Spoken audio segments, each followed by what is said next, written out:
So ayan mga kadrama-rama, alam ko pong inaabangan nyo po no, yung next na mangyayari dito sa Mailonggo Girl dahil sobrang nakaka-tense na nga po no, tsaka nakaka-excite na nga din po talaga yung pinapakita ni Director every episode dito sa Mailonggo Girl dahil alam naman po natin mga kadrama na may twist nga po talaga dito no, possible nga po talaga itong si Tata tsaka si Venice ay magkambal nga po talaga na anak ni Carmen dahil nakita naman po talaga natin mga kadrama na magkapareho nga po talaga yung mukha nila no, bago pa nga maparitoke itong si Venice dahil nga po sa nasabuyan siya ng asido. At alam naman po natin mga kadrama na sino ba dito yung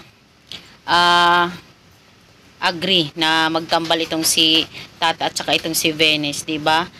Baka ito yung twist ni Director na magkambal sila at anak sila ni Sir Gob. Kaso nga lang, yung isa is mabait, yung isa is maldita. Dahil lumaki nga po talaga sila sa magkaibang pamilya. Diba? So mga kadrama, alam kong excited din po talaga tayo no, na malaman talaga nila Tata na anak po talaga sila ni Sir Gob.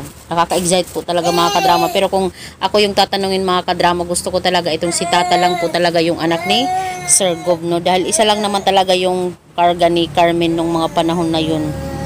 Diba? Well, hindi naman dalawa.